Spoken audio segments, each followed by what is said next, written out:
Red టీవీలో మీ వ్యాపార ప్రకటనల కోసం ఈ నంబర్ ని సంప్రదించండి 6281747728. నమస్తే. ప్రస్తుతం మనతో పాటు సీనియర్ జర్నలిస్ట్ భరద్వాజ్ గారు ఉన్నారు. ఆయనతో మాట్లాడదాం. నమస్తే సార్. నమస్తే సార్, ఇప్పుడు ఎంపీ బరిలో కడప నుంచి అటు షర్మిల కాంగ్రెస్ నుంచి పోటీ చేయబోతున్నారని తెలిసింది. ఆమెకి పోటీగా వైసీపీ నుంచి అవినాష్ కూడా దిగబోతున్నారని తెలుస్తుంది. ఎలా ఉండబోతుంది? అవినాష్ ఆల్రెడీ ఉన్నాడు అక్కడ, ఆల్రెడీ ఎంపీగా ఉన్నాడు. ఆయన మళ్ళీ పోటీ చేయబోతున్నాడు. అవినాష్కి టికెట్ ఇవ్వకూడదు అనేది ఒక చర్చ జరిగింది ఆ మధ్యకాలంలో. ఎందుకంటే వివేక హత్య కేసులో ఆయన ఆరోపణలు ఎదుర్కోవడం మాత్రమే కాదు, సిబిఐ విచారణను కూడా ఎదుర్కొన్నాడు. అయితే వివేక హత్య నేపథ్యంలోకి ఒకసారి వెడితే కడప ఎంపీ సీటు వైఎస్ ఫ్యామిలీలోనే ఉండాలి అనేది వివేక ప్రతిపాదించాడు. ఎప్పుడు గత ఎన్నికల కంటే ముందు ప్రతిపాదించి ఆయన చేసిన ప్రపోజల్ ఏంటంటే, ఒకటి నేను పోటీ చేస్తాను అని, అంటే తను వివేక పోటీ చేయాలి అనుకున్నాడు. ఒకవేళ తనకి టికెట్ ఇవ్వటం ఇష్టం లేకపోతే విజయమ్మ గారిని పోటీకి పెట్టమన్నాడు. ఒకవేళ ఆవిడకి ఇబ్బంది ఉంటే షర్మిలకైనా సరే కడప ఎంపీ టికెట్ ఇస్తే బాగుంటుంది అని వివేకానంద రెడ్డి గారి ప్రతిపాదన ఆ రోజున. అది జరగలేదు. మొత్తానికి ఫ్యామిలీకి కాకుండా అవినాష్కి, అంటే అతను ఫ్యామిలీ మనిషే ఒక రకంగా, వాళ్ళ కజిన్ బ్రదర్ అవుతాడు కాబట్టి అతనికి ఇచ్చారు టికెట్. అతనికి టికెట్ ఇవ్వడం మీద ఆయన అలిగాడు. కొంత అప్పట్లో చిన్న రగడ జరిగింది. దాని తర్వాత ఆయన హత్య జరిగింది, అయిపోయింది. కాబట్టి ఇప్పుడు షర్మిలని నుంచోబెట్టడం, కాంగ్రెస్ పార్టీ నుంచి షర్మిలని నుంచోబెట్టాలనే ప్రయత్నం జరుగుతోంది. రెండోది ఇంకొక ప్రయత్నం కూడా జరుగుతోంది అక్కడ. షర్మిలని పోటీ చేయించాలా లేకపోతే వివేక కూతురుతో పోటీ చేయించాలా అనేది కూడా ఒక చర్చ జరుగుతోంది. ఆల్రెడీ సోషల్ మీడియాలో చర్చ జరుగుతోంది. కానీ కాంగ్రెస్ పార్టీ ఇంటర్నల్గా అయితే షర్మిలనే నుంచోబెడితే బాగుంటుంది అనే అభిప్రాయంతో ఉన్నారు చాలామంది. అలాగే సునీతారెడ్డి పేరుంది, అలాగే వివేకానంద రెడ్డి గారి భార్యను నుంచోబెట్టాలి అనే ప్రతిపాదన కూడా ఉంది. షర్మిల వర్సెస్ అవినాష్ గనక అయితే షర్మిలకి కొంత ఎడ్జ్ ఉండేటువంటి అవకాశం ఉంది. ఎందుకంటే తను సన్ ఆఫ్ ది సాయిల్ లాగా డాటర్ ఆఫ్ ది సాయిల్ అవుతుంది ఆవిడ. వైఎస్ రాజశేఖర్ రెడ్డి గారు అక్కడి నుంచి ఎంపీగా గతంలో గెలుచున్నాడు. ఆయన శాసనసభకి వెళ్ళటం మొదలుపెట్టిన తర్వాత వైఎస్ వివేకానంద రెడ్డి అక్కడి నుంచి గెలుస్తూ వచ్చాడు. కాబట్టి ఆ వారసత్వాన్ని, ఆ లెగసీని కంటిన్యూ చేస్తూ, అంటే కాంగ్రెస్ పార్టీ నుంచే గెలిచారు వాళ్ళు.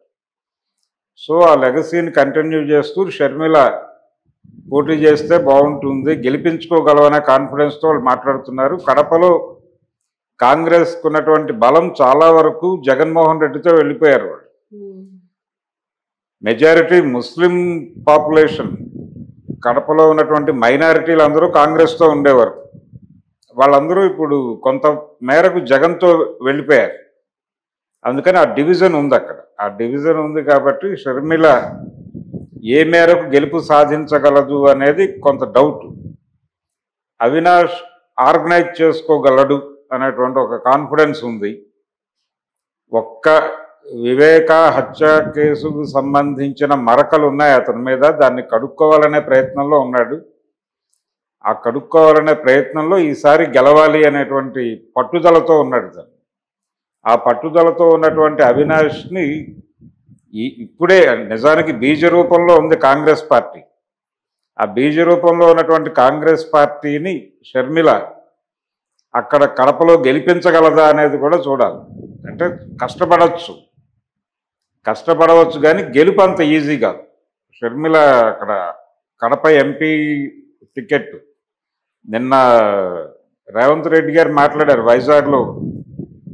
మాట్లాడుతూ 25 ఎమ్మెల్యేలు ఇవ్వండి మాకు, అంటే కాంగ్రెస్ పార్టీకి 25 ఎమ్మెల్యేలు ఇవ్వండి, ఒక 5-6 ఎంపీలు ఇవ్వండి, మేము చాలా చేసి చూపిస్తామని మాట్లాడాడు ఆయన.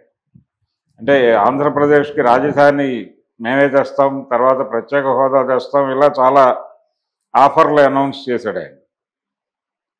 ఈ ఆఫర్లు ఈ వెల్లువ అంటే కర్ణాటక నుంచి తెలంగాణ నుంచి కాంగ్రెస్ వాళ్ళందరూ వెళ్ళి ప్రచారం చేస్తారు. ఇక్కడ విజయం సాధించిన వాళ్ళు, కర్ణాటకలో విజయం సాధించిన వాళ్ళు, తెలంగాణలో విజయం సాధించిన వాళ్ళు, కేంద్ర నాయకత్వం మొత్తం వచ్చి పనిచేస్తుంది. అయితే ఇక్కడ ఇంట్రెస్టింగ్ వ్యవహారం ఏంటంటే కడప నుంచి తెలుగుదేశం పార్టీ ఎవరిని నిలబెడుతోంది అని. ఎంపీగా షర్మిల గెలుపు తెలుగుదేశం పార్టీ కోరుకుంటే కొంతవరకు గెలిచే అవకాశం ఉంది. లేదు షర్మిల తెలుగుదేశానికి త్యాగం చేయాలి అనుకుంటే తను కంటెస్ట్ చేసి అంటే సీరియస్గా ప్రచారం చేసి కూడా ఓడిపోయే అవకాశం ఉంది. ఏదేమైనా షర్మిల కంటెస్ట్ చేయటం దాదాపు ఖాయమయ్యే పరిస్థితి అయితే ఉంది. అవినాష్ కూడా పోటీలో ఉంటాడు. అవినాష్ పోటీలో ఉంటాడు. తెలుగుదేశం పార్టీ కొంత న్యూట్రల్గా వ్యవహరించే ఛాన్సెస్ ఉంటే ఆ ఓట్లు కూడా అటు కన్సాలిడేట్ అయితే కాంగ్రెస్ వైపు టర్న్ అయితే అప్పుడు మాత్రమే షర్మిల గెలవగలదు. కానీ